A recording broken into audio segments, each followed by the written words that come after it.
Paixão, meu amado, bem-vindo de volta à nossa escola bíblica.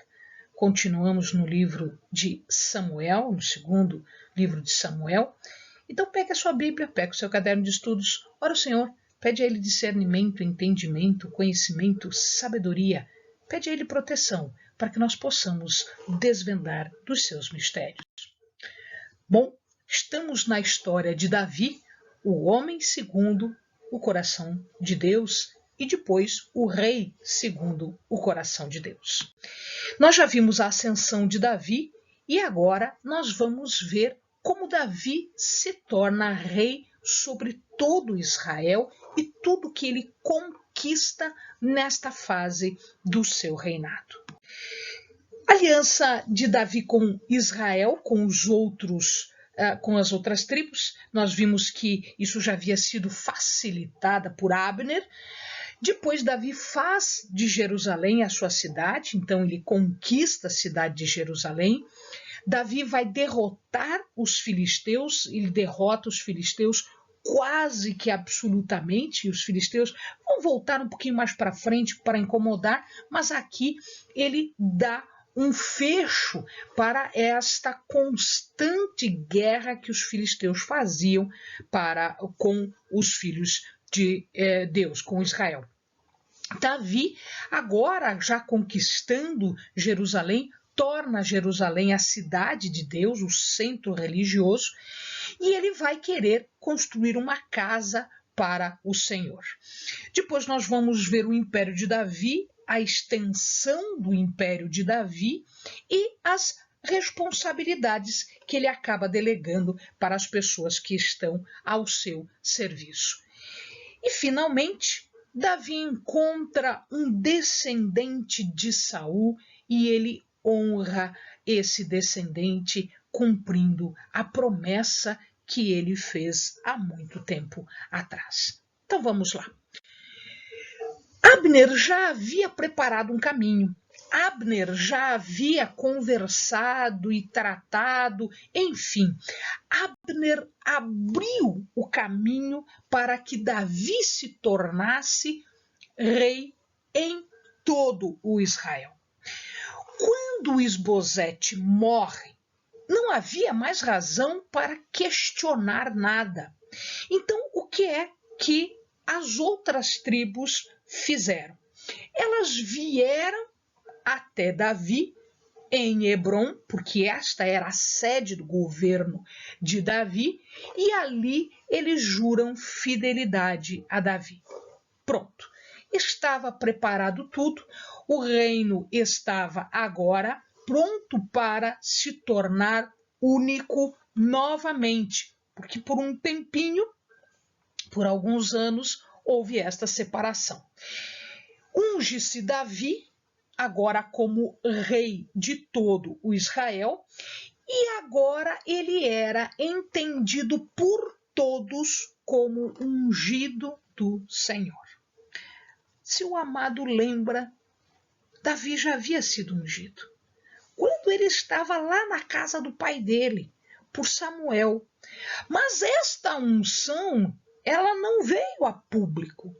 Portanto, era necessário uma unção pública. E é agora que se faz a unção pública. Amados, Deus havia escolhido Davi há muito tempo já. Davi já era aos olhos de Deus o rei de Israel. Mas havia ainda Saul, havia ainda Isbosete, havia algum obstáculo. Agora não mais. Então, por todo esse tempo, Davi foi fiel àquela promessa que Deus lhe tinha feito há muito tempo atrás. Porque ele suportou toda a perseguição de Saul, ele suportou ter que sair de Israel, ele suportou ter que guerrear contra todos, inclusive contra pessoas do seu próprio povo, perseguições, enfim, dificuldades extremas. Agora, Deus está tornando público, através de uma unção pública, que ele é o seu ungido. Ele é rei sobre todo o Israel. E as tribos justificam esta escolha. Eles poderiam ter escolhido outra pessoa? Eventualmente sim, mas eles justificam esta escolha de tal maneira a 3 pontos importantes. Primeiro, porque havia um laço de parentesco com Davi. Sim, Davi era um israelita.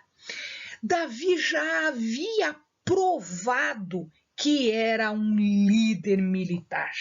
No tempo de Saul, era ele que saía às guerras e era ele que fazia as conquistas. Então, ele já havia provado que era um líder militar destacado e importante.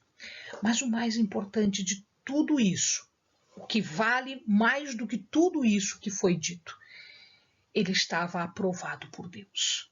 Portanto, a aprovação de Deus é que o eleva à condição de rei.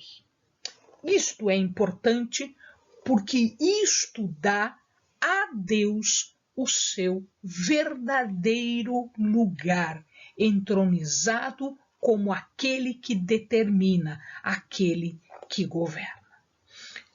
Através dos os seus ungidos, através dos seus escolhidos, mas é ele quem determina todas as coisas e a decisão final é dele. E eles reconhecem isso. Isto é um ponto super importante para a união deste povo. Bom, Davi entende que Hebrom, está aqui embaixo, Hebrom não é o ideal para ser o centro de governo. Por que não? Era uma cidade muito vinculada à tribo de Judá. Não estava a meio caminho de todas as tribos. Então Davi pensou o seguinte: eu preciso escolher uma cidade que seja estratégica. Uma cidade que seja central e que não esteja agora vinculada a nenhuma tribo. Esta era Jebus, a cidade que está aqui, amado. Jebus, ela está quase no final da terra, do território de Judá. Era uma cidade que, apesar de estar nas terras de Judá, nunca havia sido conquistada. Por que nunca havia sido conquistada? Porque os jebuseus, os habitantes da cidade de Jebus, eram muito arrogantes por conta do tipo de construção que eles fizeram. A cidade de Jebus era uma área muito fortificada, em torno, inclusive, de uma cidadela, uma cidade pequena, com uma fonte de água externa, uma fonte de água que, apesar de ser externa, ela entrava para a cidade, mas o importante aqui, ela era cercada de uma tal maneira que, se os habitantes não quisessem que ninguém entrasse, ninguém entraria. Quando Davi foi até a cidade tentar conquistar, fazer o cerco, eles disseram para Davi: Davi, você não vai entrar aqui, porque aqui até os cegos e os coxos defenderão.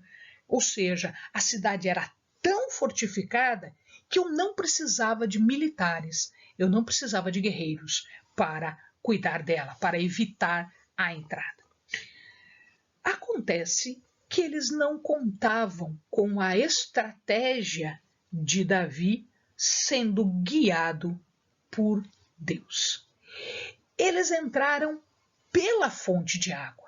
Eles invadiram pelo único lugar vulnerável, que era a garantia de um cerco longo, porque eles tinham água, sem precisar se preocupar com isso, mas era também um ponto vulnerável, porque ele dava acesso, por dentro, ele dava acesso à cidade. E foi por ali que Davi entrou.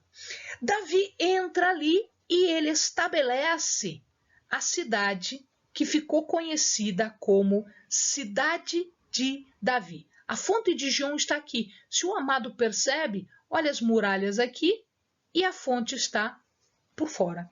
Ou seja, ele invade, né, a cidade pelo meio, por dentro. Depois, isso daqui é toda ampliada. Esse desenho aqui já é um desenho posterior. Aqui, ó, a ampliação que Salomão fez, inclusive com a construção do templo e do palácio de Salomão, porque Davi fica só aqui. Esta era a cidade inicial, era a primeira cidade, era a cidade de Jebus. Foi essa a conquistada. Bom, Davi, então, tem uma cidade só para ele, uma cidade que nunca foi de ninguém, ou seja, uma cidade nova, um centro de governo. E ele vai querer fazer, então, ali o seu palácio. Ele conhece Hirão, o rei de Tiro, e faz uma amizade que depois vai se perpetuar, inclusive para Salomão. Tiro era uma cidade que tinha muita floresta, principalmente de cedros. Então Davi faz amizade com Hirão e ele fornece os cedros e os homens para a construção do seu palácio. Mais para frente, nós vamos ver que este mesmo Hirão vai fornecer material e homens para a construção do palácio de Salomão e para a construção do templo. Davi, à medida em que foi se estabelecendo, ele foi casando com inúmeras mulheres. Lá em Hebrom ele já havia, nós já havíamos visto que ele tinha várias mulheres. E aqui em Jerusalém, que depois Jerusalém, Shalom, paz, cidade de proteção, né? de prosperidade, perdão. A cidade do Jebus passa a ser a cidade de Davi. E é ali que algumas das suas crianças, alguns dos seus filhos nascem. Nós vamos citar dois que vão ser importantes daqui a pouquinho. O 9º filho de Davi tem o nome de Natã. E o 10º filho tem o nome de Salomão. Salomão, que também, né, a raiz do nome de Salomão, Shalom, quer dizer paz, prosperidade. Mas isso a gente vai ver um pouquinho mais para frente.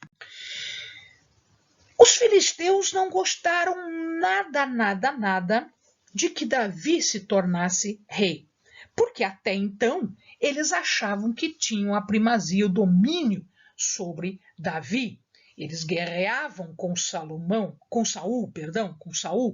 E aí, quando Davi se torna rei de tudo, ele ameaça, inclusive, as terras que os filisteus estavam conquistando, porque Saul não conseguiu dominar os filisteus. Ele estava mais preocupado em perseguir Davi do que proteger Israel dos filisteus. E ele foi deixando que os filisteus fossem entrando na terra. Ora, eles atacam no Vale de Refaim, aqui, tá? Esse é o Vale do Refaim, que inclusive era considerado o Vale dos Gigantes, né? Os refaíns eram considerados pessoas de alta estatura. Né? Eles atacam no Vale de Refaim 2 vezes. Na primeira vez, Davi domina, Davi vence a guerra.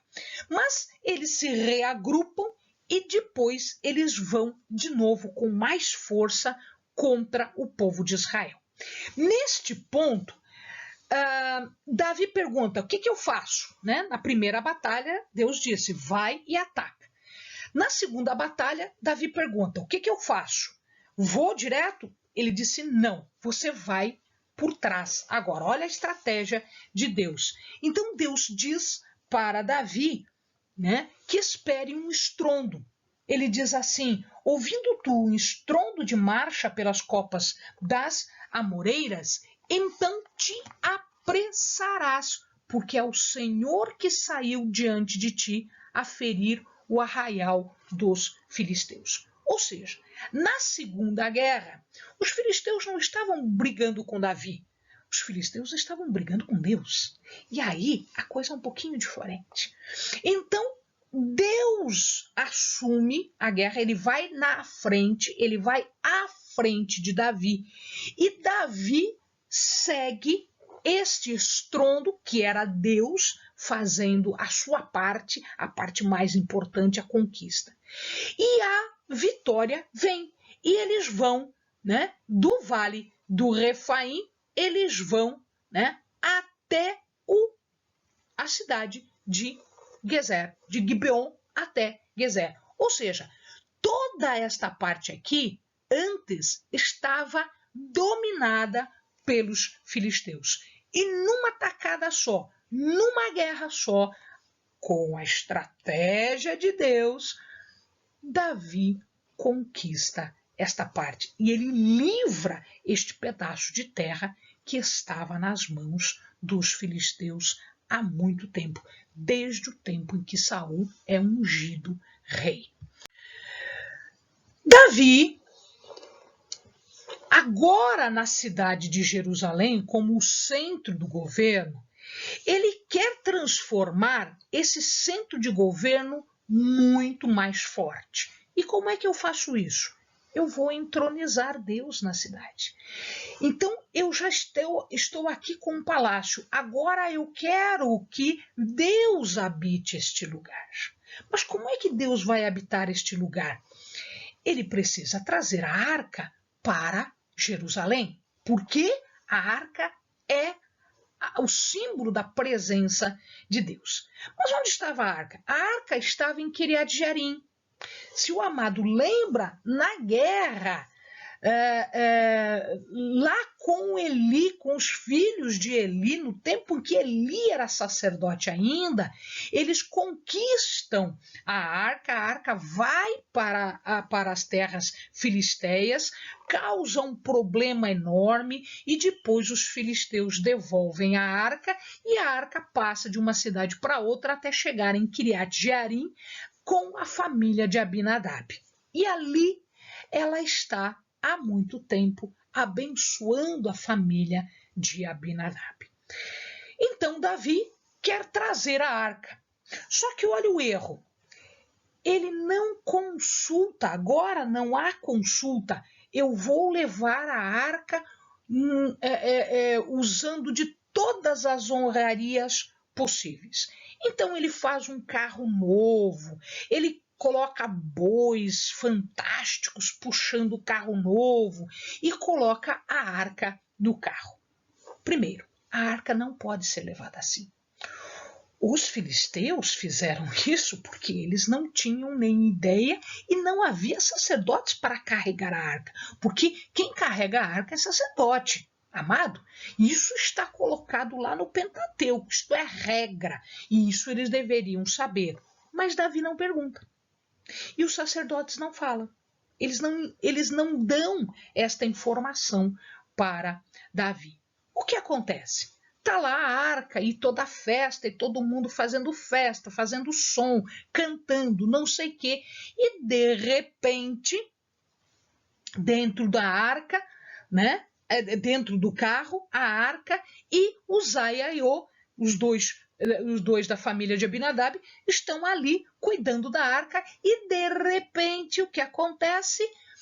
Os bois tropeçam, a arca balança e ela está para cair.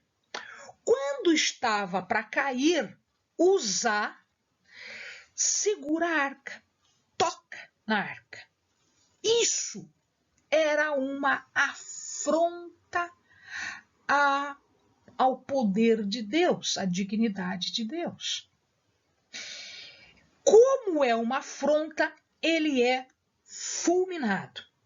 Ou seja, ele morre imediatamente. Então, ele morrendo imediatamente, o que aconteceu aqui? Ele foi fulminado. pelo poder de Deus. Ele não poderia ter feito isso. Ninguém pode tocar. Os sacerdotes não tocam.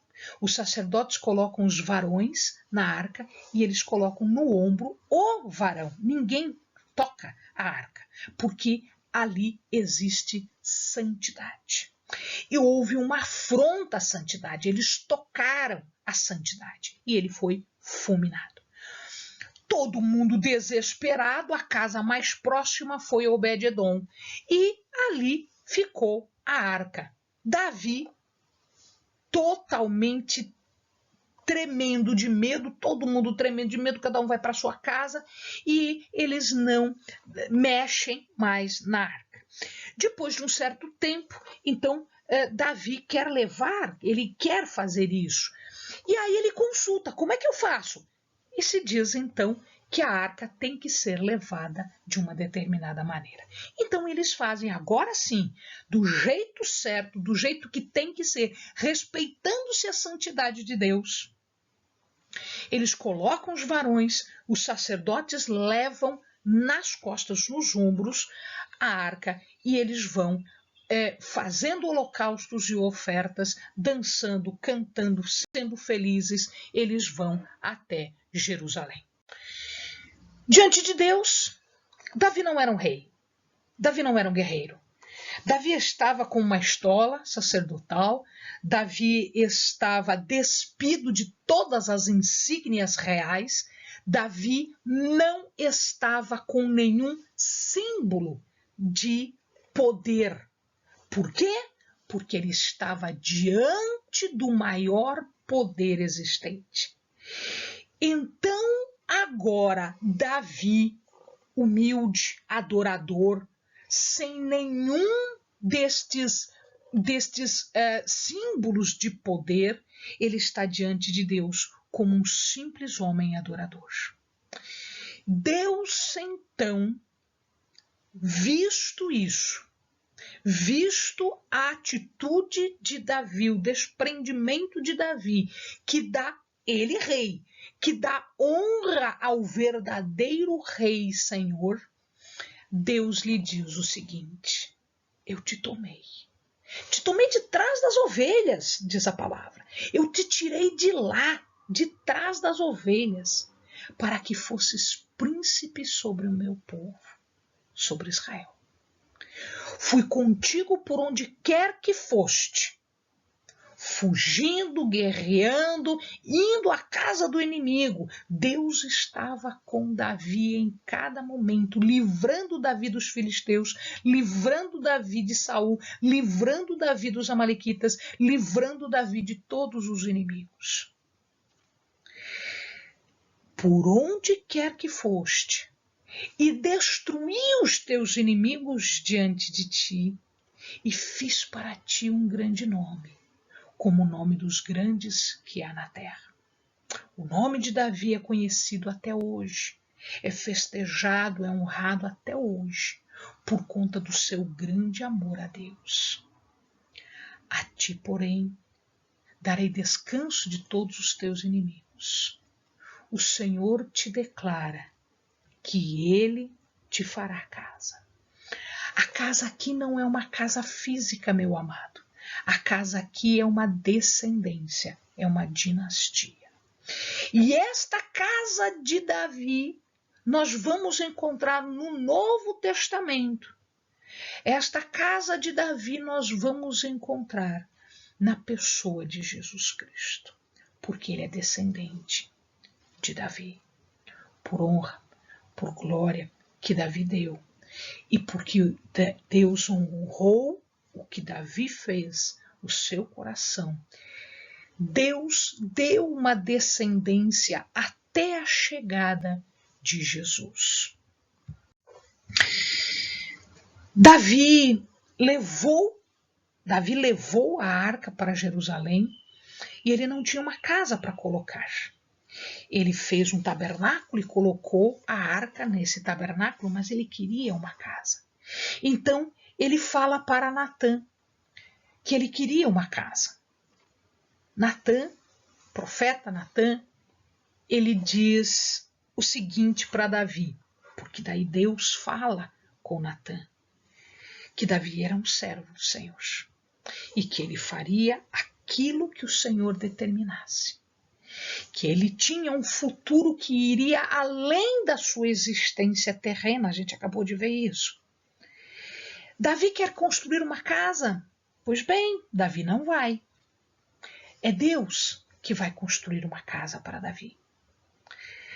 Davi então faz uma oração muito linda, aceitando a decisão de Deus, aceitando que não é ele que vai fazer a casa. Nas suas mãos tem muito sangue, nas suas mãos tem muita guerra, muito sangue. Não era ele que iria fazer a casa, era um descendente seu, mas ele iria preparar tudo. Ele entende isso, ele endossa sua aceitação da palavra, porque Davi aceitava o posicionamento de Deus, a autoridade de Deus, a soberania de Deus, a vontade de Deus. Então, na sua oração, ele se coloca como servo, ele se coloca como um adorador, ele se coloca como alguém que está respeitando a vontade de Deus. E ele aceita isso, ele aceita a construção do seu nome, a construção da sua dinastia, a construção da sua herança. E ele aceita que será um herdeiro seu a construir uma casa para Deus. Agora, pois, ó Senhor Deus, quanto a esta palavra que falaste acerca de teu servo e acerca da sua casa, confirma para sempre. E faze como falaste, e seja para sempre engrandecido o teu nome, e se diga: o Senhor dos exércitos é Deus sobre Israel, e a casa do teu servo será estabelecida diante de ti. Davi dá a honra a quem tem honra. Davi aceita a soberania e a vontade de Deus e se coloca absolutamente sob o poder de Deus. Davi conquista muitas coisas. Davi era um guerreiro e ele estava sob a direção de Deus. Então o que acontece aqui é que ele tem uma questão, a questão de Moabe. Quando Saul estava perseguindo Davi, Davi tinha que fazer proteção para os seus pais. Então ele leva os seus pais aos seus ascendentes, porque Rute era moabita. Entretanto, Moabe faz guerra. Num determinado momento eles guerreiam. Mas aqui, o que é que Davi faz? Ele não faz desaparecer Moabe, ele não extermina Moabe. O que ele faz? Ele subjuga.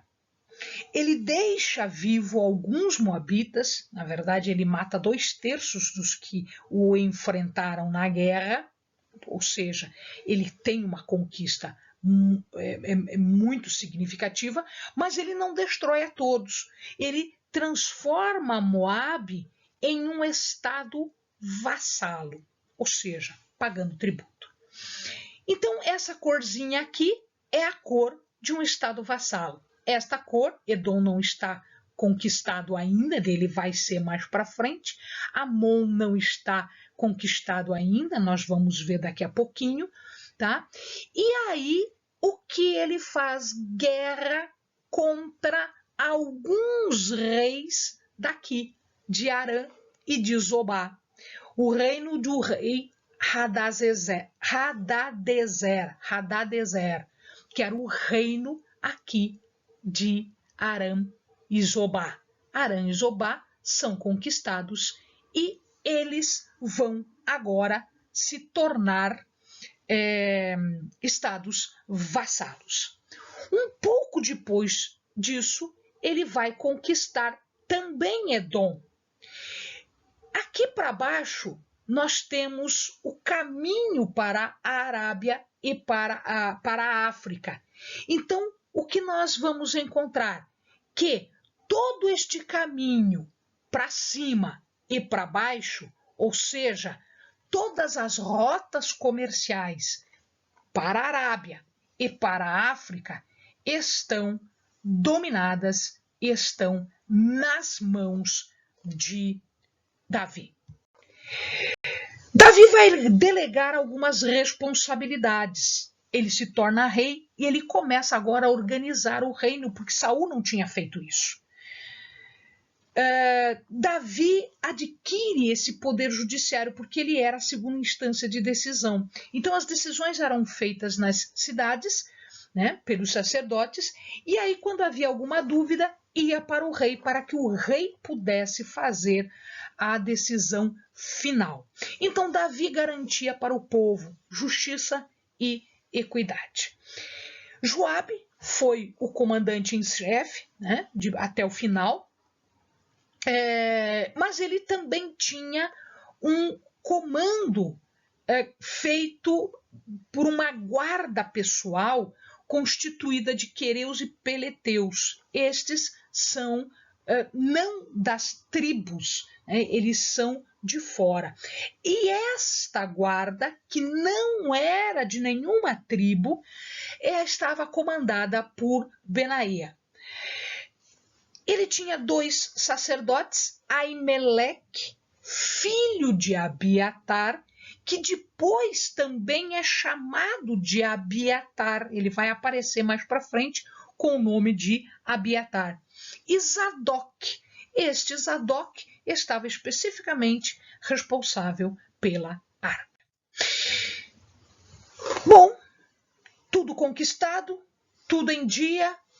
Davi se lembra de uma promessa que ele fez para Jonatas, uma promessa de proteção dos seus descendentes.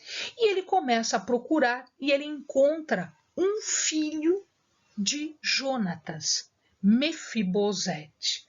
Mefibosete era um filho de Jonatas que sobreviveu a toda essa mortandade, mas o problema é que quando dá fuga ele acaba se machucando, ele acaba caindo e ele fica com uma deficiência física, porque quando era novinho ele caiu.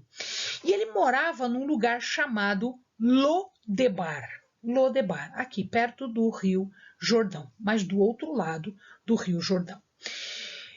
O que é que faz então Davi? Davi chama Mefibosete, como ele vê que Mefibosete não tem condições físicas de fazer muita coisa, Ziba, um antigo servo de Saul, da casa de Saul, ele é nomeado mordomo. Então Ziba vai cuidar de todas as terras que eram de Saul e que agora Davi, como rei, podia dar para Mefibosete. Como Mefibosete não podia cuidar disso, Ziba foi nomeado um administrador, um mordomo de tudo, das propriedades que haviam sido dadas, e Mefibosete, então, foi convidado para a corte. Ele ficava na corte de Davi por conta daquela promessa que ele lembrou e que respeitou, apesar de que muitos poderiam dizer: opa, mas Mefibosete, sendo descendente de Saul, está na linha sucessória. Então, mesmo assim, correndo o risco de que Mefibosete pudesse fazer um golpe de Estado e conquistar o reino por ser descendente de Saul, mesmo assim, Davi confiava suficientemente em Deus e Davi tinha honradez em respeitar a palavra dada para Jonatas. Ele não precisava respeitar porque Jonatas já era morto, mas ele precisava respeitar porque diante de Deus, palavra dada, palavra empenhada, é palavra cumprida. Então aqui está Mefibosete na corte de Davi. Amém, amados? Bons estudos!